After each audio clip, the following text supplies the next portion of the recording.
নমস্কার বন্ধুরা, আজ আবারও ফিরে এলাম আমার রোজকার যুদ্ধের গল্প নিয়ে।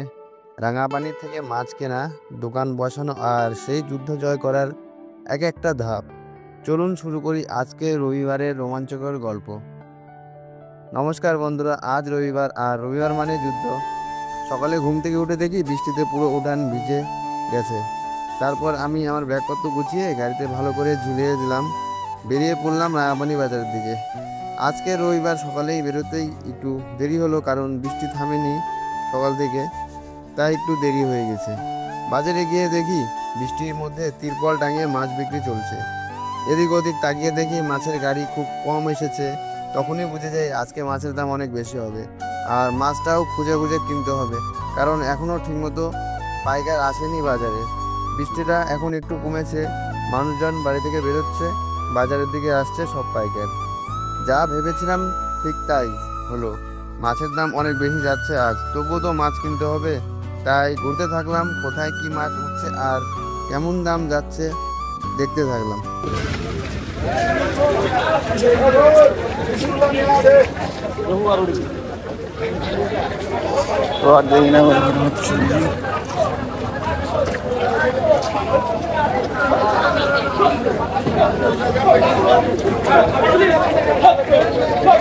বাকি কি হবে না হবে না কিন্তু বাকি নাই না 70 টাকা লাগবে 5 কিলো চার ছেলে 5 ব্যাগ কর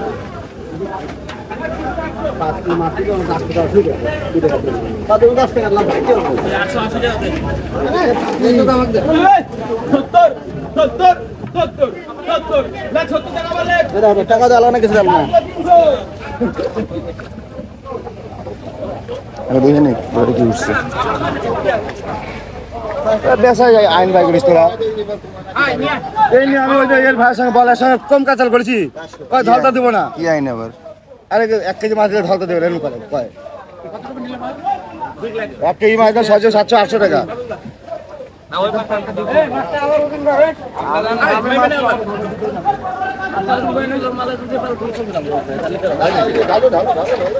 দুই কিলো আছে 2 কিলো এলো কইলাম না পাক্কা 2 কিলো হবে আবার মাছ তিন বের করে মাছ জলের মাছ তো কম হবে দাও 100 করে মুখে করে দাও হ্যাঁ দিচ্ছি আছে তো 14 বার করে মাইপে নিবি তোর আবার কি মাপবি আবার আসো এই মাছের আমদানি কম দেখছি। বড় মাছই তো নাই সব।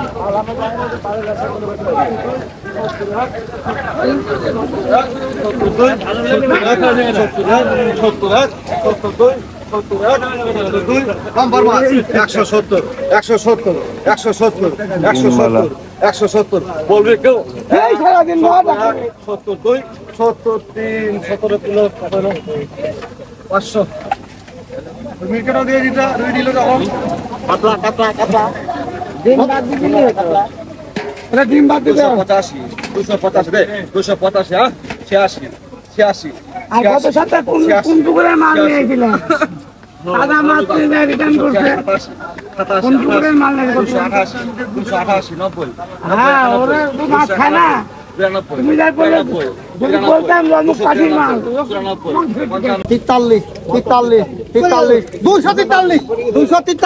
চলে গেল 44 টাকা আর হলো না কথা কাটি দিছি ঠিক আছে কথা কাটি 200 কত বললি 243 243 মোটামুটি দাম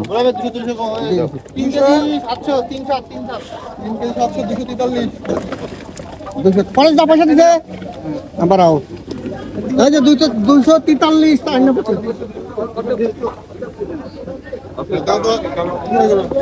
সব দেন না 156 টাকা 82 83 50 50 50 86 87 87 টাকা রাখো কত বল কত পাবি 245 টাকা 245 কত বল না 2810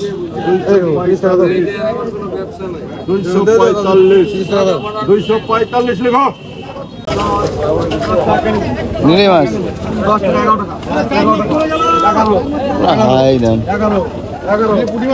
11 না অত দামে দেখে নিবে খালি ডাকলাম দুইবার যদি নিয়ে নিতাম হয়ে যেত অত দামে নেওয়া যাবে না তো লাগে না গ্লাস কাপটা দিতে ভাই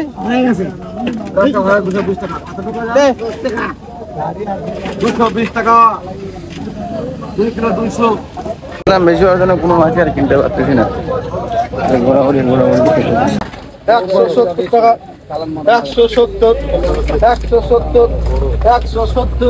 অবশেষে কিছু মাছ কিনলাম, কিন্তু মন মতো মাছ কিনতে পারিনি। দাম বেশি হওয়ার কারণে বেশি মাছও নিলাম না, বিক্রি করতে ঝামেলা হবে সেটা ভেবে।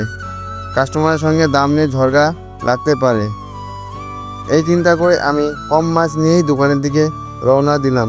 দোকান সাজানো হয়ে গেল ভালো করে, কিন্তু কাস্টমার এখনও নেই। তখন ভাবলাম একবার রাস্তায় ঘুরে দেখি বাজারে আর কি মাছ এসেছে। গিয়ে দেখি রকমারি লোকাল মাছ উঠেছে, গুচি মাছ, পয়া মাছ, পুঁটি, বাম, দারুণ দারুণ সব মাছ। কিন্তু হঠাৎ দেখি কেউ কেউ পুকুরের চায়না পুঁটি আর বাটা মাছ এনে বসে পড়েছে। এরা বলছে নদীর মাছ, কিন্তু আমি জানি এটা পুকুরের মাছ। আর আমরা এই পুকুরের মাছই দোকান ভাড়া দিয়ে বিক্রি করি, কেটে দাম কম দিই। আর এরা রাস্তায় বসে ওই একই মাছকে নদীর মাছ বলে বেশি দামে বিক্রি করছে। ঠিকঠাক নিয়ম না মেনে ব্যবসা চালাচ্ছে, তাও কিছু বললাম না, সবাই চলে যাবে নিজে নিজেই। এরপর আমি দোকানে ফিরে আসি আমার দিকে, আর রাজুর দিকে। দোকানটা খুব সুন্দর করে সাজিয়েছি। আজকে আমার বড় দাদা আসেনি, তাই দোকানদারির দায়িত্ব আজ পুরো আমাদের উপর।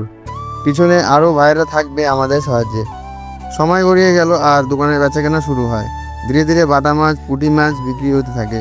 কাস্টমারদের ভিড়ও বাড়ে কিছু সময়, কিন্তু আজ মাছের দাম বেশি, তাই আমি কম দামে মাছ বিক্রি করতে পারছি না, যার ফলে কাস্টমারের সঙ্গে অনেক কথা কাটাকাটি হচ্ছে। অনেকে ঘুরে যাচ্ছে, মাছ বিক্রি করতে পারতেছি না তাদের কাছে। তবুও আমার দোকান চালিয়ে যাচ্ছে। কিছু মাছ বিক্রি হয়ে গেছে, কিছু এখনও আছে। আজকে সকাল থেকে মেঘলা ছিল আকাশ, রোদ ছিল না একটুকু। অবস্থাটা এরকম আর কি, দোকানদারি সময় শেষ, দুপুর 1টা বাজে তাও বসে আছি, কিছু মাছ এখনো আছেই অবস্থা। এখন একটু রোদ উঠছে, আকাশ পরিষ্কার পরিষ্কার দেখা যাচ্ছে, তাই আমি দোকান বন্ধ করার প্রস্তুতি নিতে শুরু করলাম। সব মাছ গুছিয়ে দোকান পরিষ্কার করে ফেললাম। তো বন্ধুরা, আজকের রবিবারের যুদ্ধ এখানে শেষ করছি। দেখা হবে আগামী ভিডিওতে নতুন গল্প নিয়ে। আপনাদের যদি ভিডিওটা ভালো লাগে থাকে তাহলে অবশ্যই লাইক করুন, শেয়ার করুন, আর আমার চ্যানেলটিকে সাবস্ক্রাইব করতে ভুলবেন না। আমি রোজকার আমার মাছ কেনার আর বিক্রির সব গল্প ঠিক এভাবেই আপনাদের শোনাবো। ভালো থাকুন, সুস্থ থাকুন, ধন্যবাদ।